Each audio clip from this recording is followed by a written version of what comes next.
Hello, my name is Victor Edgardo Enriquez. I'm from El Salvador at Central America. I'm a student at Technological University of El Salvador, UTEC, of the career of English language degree. This is a project of my international relations class. In this video, I will summarize a little bit the chapter 3 Liberal and Social Theories of the book of International Relations by Joshua S. Goldstain and Jhon C. Pevehouse. To begin, we will discuss about the warning of war.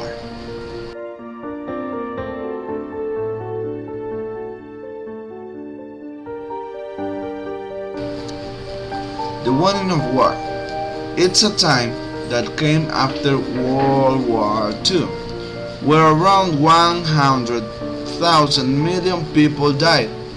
At this time that came after the war, everything has calmed down and resulted in some aspects the peace of many countries. The time in which we live is not completely safe, but compared to the years in which the First and Second World War was preceded, this is much better than before.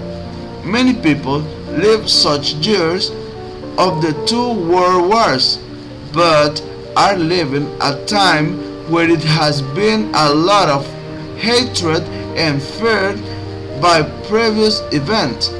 Many who have studied and researched this process mention that time will not be long until it revives, since the end of US military has spread around the world to different countries. Another concept of this topic is liberal theories. Come and know about it.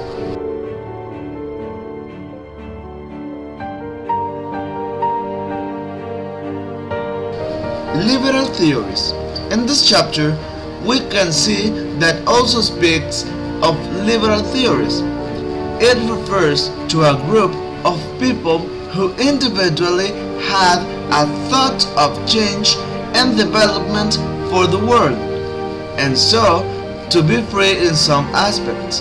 Examples and inspirations of these different theories are Aristotle, Lucy, Thomas Hobbes, and other famous philosophers in history. Immanuel Kant was also a philosopher who has expressed his liberal thought. Although many ideas were not very well thought, there were many people who expressed their ideas because they wanted to be heard. Immanuel Kant was a philosopher who expressed inspiration for the liberal theories. Let's know more about him. Immanuel Kant was a German philosopher of the 18th century. His thoughts turned to criticize the ideas of his time, saying that it's possible to know the entire universe through experience and reason. Kant proposed that although there is a range of things we can know through thought, there is another rank, higher rank, and framing the other range that exists in us prior to the experience. We learn the existence of space and time, for example, through reason. The knowledge already exists in us before a priori, then immersed in space and time, already internalized as truth without verification, analyzed the world through our sense and discovered many things. These are concepts or knowledge acquired subsequently a posterior. His ideas are complicated when we try to analyze concepts such as ethics. Is knowledge a priori or a posteriori? And while their ideas are then widely used to justify German idealism, he never declared or supported that stream.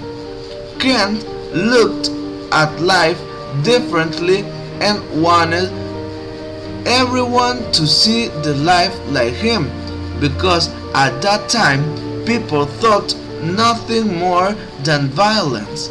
He was one of urging people to think about peace and good things could get if all remained peaceful. Immanuel Kant thought that peace depends on the actors who were dependent or governments. Continuing with liberal institutionalism.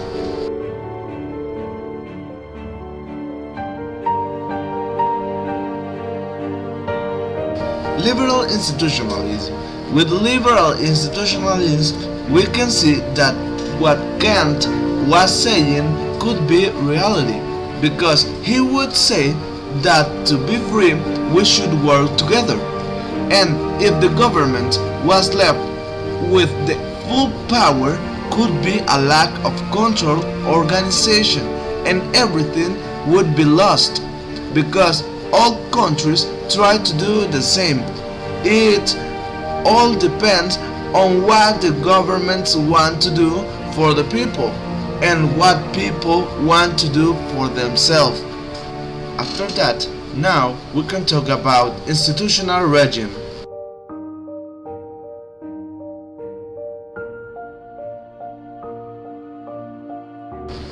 But what is a regime? A set of rules that regulate or govern certain things. International regimes are international process and collection of rules, and sometimes, when formally organized, many of them can transform into intergovernmental organizations. They are, however, not actors or non-governmental organizations. Organizations only regulate and promote regimes. There are different types of regimes in the world. As we already know, the regimes are rules that have different organizations, as well as governmental and non-governmental organizations. Examples of these are the United Nations or UN, the NATO, the International Monetary Fund, among others. Regimes are those that help the government subsist and to grow in order to help people. The next topic is collective security.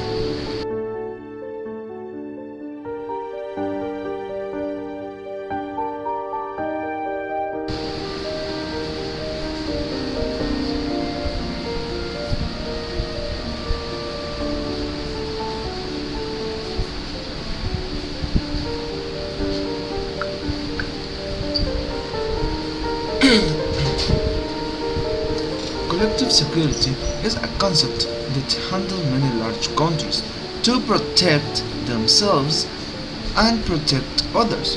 Safety is what they want to join other countries that are stronger than them or stronger like them, by reciprocal treatment, as if you help me, I will help you financially or with security. If you lend me people for war, I will shelter you. Many countries look for their security resources grow. In that way, they look outside for other countries to facilitate this growth in their needs. Often the strongest countries use their power asking for help to small countries by offering financial or safety in war. United Nations are an example of this collective security, because these countries are seeing their security through others. United Nations is responsible for avoiding problems with this deal between countries. Now we are going to talk about social theories. Here is an example about it. I know all these social theories can seem pretty daunting, but they're actually fairly simple to keep track of if you remember the main points. The first theory of society that I'll review is functionalism. This theory looks at how a society can exist and survive over time. Basically, functionalism states that a society is always trying to come to an equilibrium, trying to stabilize.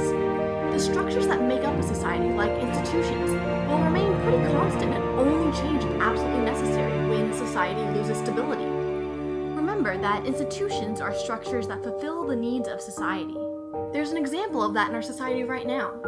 The business institution has had to adapt to the huge online shopping boom. As online retail providers like Amazon draw more and more people away from retail stores down the street, those stores have to find ways to attract people again so they will take the time to stop in and shop. But it takes a lot of energy to change, so the stores will only do what is absolutely necessary to get customers again. Right, so when you think of functionalism, think of the minor changes an institution makes to find a stable balance in the society. Only change to be functional again. The next theory is conflict theory, which is just like it sounds. It focuses on how societies change and adapt over time through conflict. In any society, there is going to be conflicting viewpoints and beliefs, and people are going to take sides. Eventually, this is going to polarize the society, where one group is happy with the status quo and another group wants change. This is a very fragile state for the society, and eventually both sides will have to come to some sort of agreement, or else tear the society apart. The class struggle in 19th century Europe is an example of this process. The workers wanted change while the factory owners were happy with the way things were. The two opposing positions were merged to create a new society where the workers had slightly more power than before and the factory owners had slightly less, and everyone was content, if maybe not ecstatic about the outcome. Okay, so in conflict theory, you have two opposing sides at odds with each other that eventually lead to the creation of a new synthesized society. Conflict creating a new society. Next, we have the theory of social constructionism, which looks at what a society is, rather than how it exists or changes. In social constructionism, everything is created from the minds of the society. There's an agreement that something has meaning and value that the thing doesn't actually have intrinsically. One of the most prevalent examples today is money. It has no value on its own. It's just paper or metal or numbers in a computer. But as a society, we have agreed to give it a specific value, and that agreement actually helps to shape the society itself. So when you think of social constructionism, remember that everything only has value because we agree it has value. We construct the world around us. The final social theory here is symbolic interactionism. This one is kind of different than the other theories because it puts a lot of focus on the individual and how they behave. It is based around the idea of the meanings we give to things. Like, to me, a tree could be a source of shade, whereas for someone else, it could be the home to spiders and ants. People are created by their society. They act based on their past experiences in their lives, and the meanings they have given things. But not everyone gives the same meaning to everything. That tree could mean 10 different things to 10 different people. And even if you just look at one person, a tree can have multiple meanings, and those meanings can even change over time. The meanings we give things is based on our past experiences in society, and those meanings and our interpretations create our future society. To put it in a phrase, symbolic interactionism says that we interact with the world to give it meaning. So to sum up this summary, we have functionalism looking at the stability of the society, conflict theory looking at how the society changes, social constructionism discovering how things are given value, and finally, symbolic interactionism, learning how individuals act. Well, it was my video about liberal and social theories, and I hope that you liked it, and thanks for watching.